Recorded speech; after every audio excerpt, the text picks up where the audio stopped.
बिस्मिल्लाहिर्रहमानिर्रहीम। अस्सलाम वालेकुम दोस्तों, उम्मीद करता हूँ मैं आप सब लोग खैरियत से होंगे। अल्लाह ताला तमाम लड़कियों को ना बचाए किसी भी नैर्सिस्टिक हस्बैंड से, और तमाम मर्दों को जो है ना वो मैं कहता हूँ कई गुना ज़्यादा दुआ है कि अल्लाह ताला नैर्सिस्टिक बंदे से औरत को भी बचाए और मर्द को भी बचाए। मैं जब बात करता हूँ ना सेल्फ लव की, तो वीडियो के नीचे कमेंट आ जाता है कि जी हमने तो सब कुछ करके देख लिया है लेकिन हमारा हस्बैंड नहीं बदल रहा। आज मैं आपको बताता हूँ कि नैर्सिस्टिक बंदा बनता कैसे है। ये नैर्सिस्टिक हस्बैंड पे ये वीडियो है, फिर नैर्सिस्टिक वाइफ पे मैं वीडियो बनाऊंगा। पहले आप समझो जरा, बचपन से लेके ना इस इंसान की प्रोग्रामिंग, इसकी ब्रेन प्रोग्रामिंग और आम की ब्रेन प्रोग्रामिंग में बड़ा फर्क होता है। ये लोग जो नैर्सिस्टिक लोग होते हैं ना, ये किसी के नहीं होते। माजरत के साथ आपके हस्बैंड है, आपके ऊपर वाजिब है, लाजमी है कि आप उनकी इज्जत करें, रिस्पेक्ट करें। अब और क्या हो सकता है, आपने एक इंसान के साथ ज़िंदगी गुजार दी है, फैसला कर लिया ज़िंदगी इसी के साथ ही गुजारनी है। ये थोड़ी है कि कोई ऑप्शन थोड़ी है कि ये नहीं तो कोई और सही।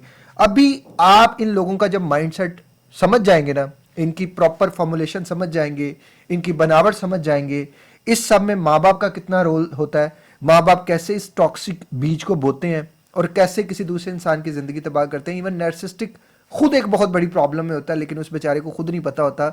वही बात है कि जो इंसान गंदगी पे बैठ गया और उसको फिर स्मेल आनी बंद होगी, उसने उस गंदगी को ही अपनी ज़िंदगी का हिस्सा समझ लिया। ये वो लोग होते हैं मेरे नज़दीक। हर वो इंसान जो अपने आप को बदलना नहीं चाहता, जो अपने आप को आगे ग्रो नहीं करना चाहता, वो एक फिक्स जगह पे आके जम गया है, रुक गया है। ये लोग आप जो मर्जी कर लें, इन्होंने नहीं समझना। लेकिन इसमें बेटर स्ट्रेटजी क्या हो सकती है वो भी मैं आपको बताता हूँ। कोई भी इंसान इस दुनिया में आता है ना, जब वो पैदा होता है तो कुछ चीज़ें माँ बाप उसको अवेलेबल कराते हैं, कुछ चीज़ें उसको माँ बाप देते हैं, जैसे डाइट और ये बेसिक नीड्स के अलावा माँ बाप उसको प्यार देते हैं, माँ बाप उसको इमोशनल वैलिडेशन देते हैं। और ये तीनों चीज़ें, माँ बाप का प्यार, इमोशनल वैलिडेशन, इमोशनल सेफ्टी, ये तीन चीज़ें जो है वो नैर्सिस्टिक बंदे के नसीब में नहीं आती। ना उसको एहसास दिया जाता है, ना उसको सुना जाता है, ना उसको ठीक से किया जाता है। माँ बाप जो है वो फुल टाइम उसको दबा के रखते हैं, उसके सामने यही कहते हैं देखो फलां का बेटा कितना अच्छा है, देखो फलां का बेटा कितना अच्छा है, तुम पढ़ोगे तो तुम आगे आओगे, तुम पढ़ोगे तो तुम ये करोगे, तुम ये करोगे तो तुम्हें ये मिलेगा, अब ये करोगे तो ये मिलेगा। यहां से वो बीज होता है जो एक नैर्सिस्टिक पर्सनैलिटी के का बोया जाता है।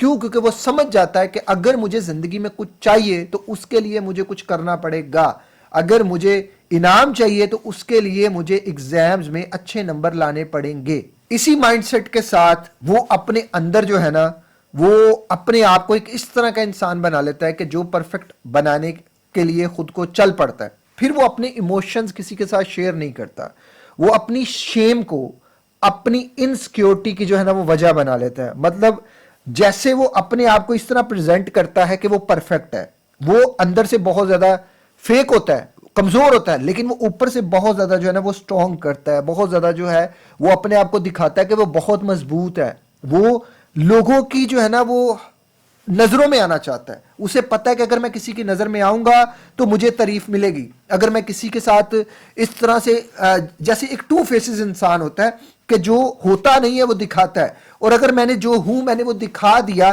तो ये लोग मुझे रिजेक्ट कर देंगे। वो फेक स्ट्रॉन्ग बनने की कोशिश करता है, वो अपने अंदर बार बार कहता है कि जी मैं स्पेशल हूं, मैं सुपीरियर हूं, मैं तो गलत हो ही नहीं सकता, ये सब जो है मुझे बाय बर्थ मिला है, ये जो है वो मेरा कॉन्फिडेंस है, मैं ये सब करके जो है वो कामयाब हूंगा, मैं इसी तरह ही अपने आप को आगे लेकर जाऊंगा।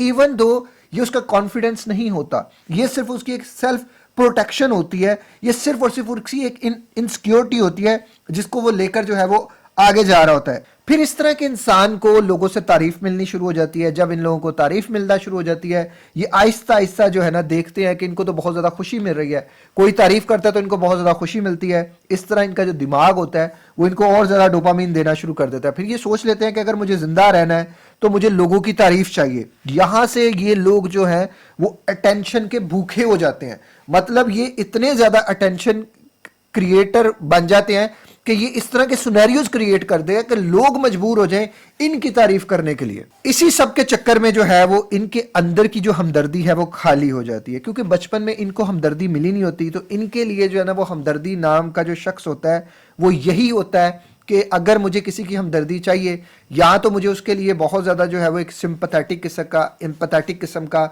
जो है वो ड्रामेटिक किस्म का एक स्टेट क्रिएट करना पड़ेगा, एक जो है वो इस तरह की जो चीज़ क्रिएट करनी पड़ेगी। जैसे बचपन में कोई इंसान रोता है तो माँ बाप उसको रोने को चुप कराने के लिए या तो उसको कोई चीज़ ला कर दे देते हैं, या उसको आजकल के माँ बाप जो है मोबाइल दे देते हैं। फिर ये लोग ये गेम खेलते हैं कि ये लोग रोते हैं लोगों की नज़र में आने के लिए, लोगों की एम्पैथी गेन करने के लिए, और इसी चीज़ की वजह से जो है लोग इनके ऊपर जो है वो ज्यादा ट्रस्ट करना शुरू हो जाते हैं। लोग इनके ऊपर जो है, जो देखे ना, अगर आपको मैं एक बात बताऊं, नार्सिसिस्टिक हस्बैंड किसी बंदे से मिलता है ना, वो वाइफ ही जानती है सिर्फ, जब वो किसी बंदे से मिलता है, जब वो वाइफ किसी हजूम से मिलती है, लोग ये क्राउड प्लीजर होते हैं, ये क्राउड एक तरफ जो है ना, सारा क्राउड जो है वो इनकी तरफ आ जाता है। इतने ये डोमेटिक किस्म के जो है ना वो चीजें कर देते हैं, क्योंकि उनको अटेंशन चाहिए, उनको तवज्जो चाहिए, उनको खुशी चाहिए, उनको डोपामिन चाहिए, इसलिए वो हालात इस तरह के क्रिएट कर देते हैं। कंट्रोल का मतलब है इनके नजदीक सेफ्टी का फार्मूला। मतलब ये चाहते हैं कि जब तक चीजें मेरे कंट्रोल में हैं, मैं समझता हूं कि मैं बड़ा सेफ हूं। ये इसी माइंडसेट के साथ चलते हैं। इसी माइंडसेट की वजह से ये इस तरह की चीजें करते हैं, ये मैनिपुलेशन करते हैं, ये गैस लाइटिंग करते हैं, ये जो है वो ब्लेम शिफ्टिंग करते हैं, ये इस तरह की गेम पावर खेलते हैं कि पावर हमारे हाथ में ही है। अगर हमारे हाथ में पावर नहीं है तो फिर तो बहुत गलत हो जाएंगी चीजें। गलती मानना इनके नजदीक जो है वो इसी तरह ही है जैसे शेम ट्रिगर कर देना, कि इनके अंदर शेम ट्रिगर हो जाएगी, ये बेइज्जती महसूस करेंगे, ये क्रिटिसिज्म महसूस करेंगे, ये अपने आप को पैनिक अटैक एक्सपीरियंस कराना शुरू कर देंगे, ये डिप्रेशन में चले जाएंगे, ये हार जाएंगे, ये अपने आप को समझेंगे कि जैसे कोई बहुत बड़ा लॉस हो गया है। एक सिंपल सेंटेंस जो हम सॉरी कहते हैं किसी इंसान को, ये सॉरी भी नहीं बोल सकते। इनकी ब्रेन प्रोग्रामिंग इस तरह की हो जाती है। ये लोग जो होते हैं ईगो के और डिफेंस मैकेनिज्म पे काम करते हैं। मतलब इनके अंदर ईगो बहुत ज्यादा होती है और ये डिफेंस मैकेनिज्म से उसको जस्टिफाई कर देते हैं।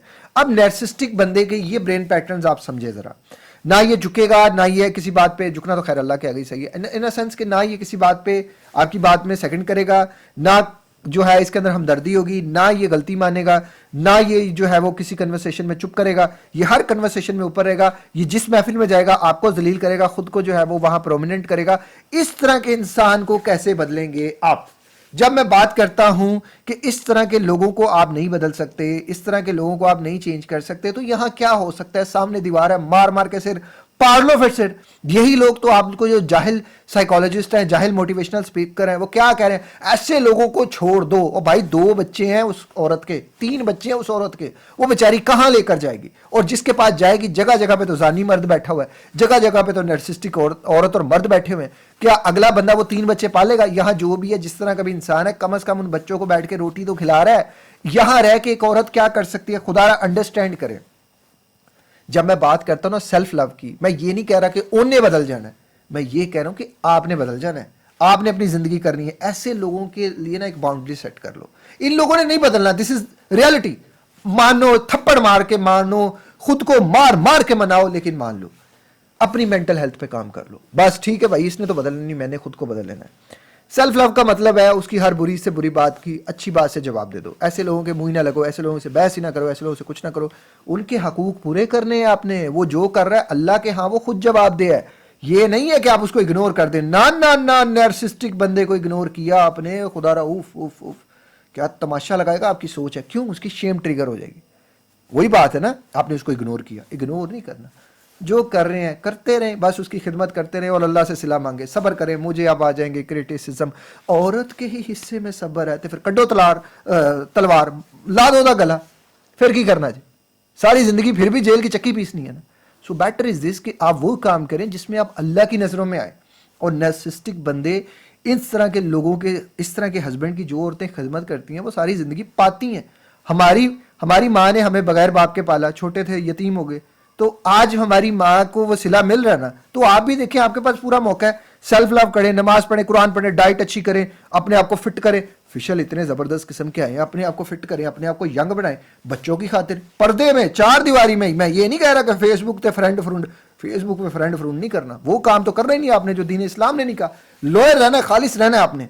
बस जब आपका शोहर आपको अपने पास बुलाए, आप जाएं, उसकी खिदमत करें, लेकिन उससे एक्सपेक्टेशंस ना करें, सेल्फ लव करें, अपने आप को बनाएं। अब ये बहुत मुश्किल काम है, मैं जानता हूं बहुत मुश्किल काम है, और कोई ऑप्शन नहीं है, और तो कोई ऑप्शन नहीं है। यहां तो होता ना कि आपका कोई बच्चा नहीं था और आपको पता चल गया कि ये बंदा नार्सिसिस्टिक है, फिर भी मैं एक ही चीज़ कहूँगा कि आपको कोई गारंटी नहीं है कि इसके बाद कौन सा अच्छा बंदा मिलेगा, ਇਹਦੇ ਬਾਅਦ ਕਿਹੜਾ ਹਾਜੀ अशरफ मिल जाएगा, ਤੁਹਾਨੂੰ पता नहीं ਇਹਦੇ बाद ਕਿਹੜਾ जानी मिलना है। और ऐसे अच्छा नैर्सिस्टिक लोगों में ये भी मैंने देखा है कि ये लोग ना इंतहा के जो है ना वो होते हैं कि ये अपनी बीवियों को जलील तो करते ही हैं, बाहर जाके ना उन बेचारियों की और जीना हराम कर देते हैं। तो खुदारा ऐसे लोगों फिर का साथ फिर बाहर जाना भी कम करें, चीज़ों को, हर उस चीज़ को देखें। ये मुझे बड़ा सवाल आता है कि जी हमारे हस्बैंड या शॉपिंग मॉल में हमारी जो है वो कर देते हैं, तो अब कर रही हैं तो क्या कर लेते हैं, आप उनसे डिवोर्स लेने से रही, 3-4 बच्चे हैं वो कहाँ जाएंगे। खुदा ना यहाँ रह के सब्र करें, अल्लाह को याद करें, कसरत से याद करें, तहज्जुद की नमाज पढ़ें। आपके पास तो इबादत का वक्त है, टूटे हुए दिल से जो आ निकलती है वही असर रखती है ना। तो आपने इस तरह समझना है, उनकी फॉर्मुलेशन ऐसी है, लेकिन यहाँ रह के आपने एक चीज़ करनी है, आपका बेटा या बेटी नैर्सिस्टिक ना हो। खुदारा सिर्फ परफॉर्मेंस की बेस पे प्यार ना करें औलाद को, उनके इमोशंस को सुने बगैर इग्नोर ना करें, उनकी जो है ना इमोशनल सेफ्टी को इग्नोर ना करें। ये 3 बेसिक चीज़ें हैं जो किसी भी बच्चे को जो है नैर्सिस्टिक भी बना सकती हैं, या किसी बचपन में जो नैर्सिस्टिक बन रहा है उसको वापस भी ला सकती हैं। आप भी अपने बच्चों में नोटिस करें कि सिर्फ वो पास आए तो ही आप उससे प्यार करिए, तो आप गलत कर रही हैं। अगर फलां के बच्चे के साथ कंपेयर करिए तो भी आप गलत कर रही हैं। अगर आप उसको सुन नहीं रही, अगर आप उसको कर नहीं रही और सिर्फ उसको या एक बच्चे की तारीफें कर रहे हैं, दूसरे की तारीफें नहीं कर रहे, तो आप एक इन्फीरिटी कॉम्प्लेक्स वाला आगे बंदा पा रहे हैं जो आगे जाके अपनी बीवी के लिए अजाब बन जाएगा। खुदारा किसी के लिए अजाब ना करें। मैं हमेशा कहता हूँ इस माशरे की औरतें मेजोरिटी में ख़राब हो चुकी हैं। औरतों को समझना पड़ेगा कि क्योंकि उसकी रीज़न है ना, मर्द तो है ही ख़राब। मर्द की तरबियत जिसने की वो औरत थी, औरत की तरबियत जिसने की वो मर्द था। तो अगर औरत समझ जाएगी तो अच्छी औरत, अच्छा माशरा, अच्छी नस्ल, यहीं से सिलसिला चलेगा। आई होप सो कि ये वीडियो आपको अंडरस्टैंड करने के लिए काफ़ी चीज़ें जो है वो मैं समझा सका हूँगा। लेकिन प्लीज़ नैर्सिस्टिक बंदे से कोई उम्मीद ना रखें, अपने आप से उम्मीद रखें। आपने बदलना है, उसने नहीं बदलना। अपना ख्याल रखिएगा। अस्सलाम वालेकुम, अल्लाह हाफिज़।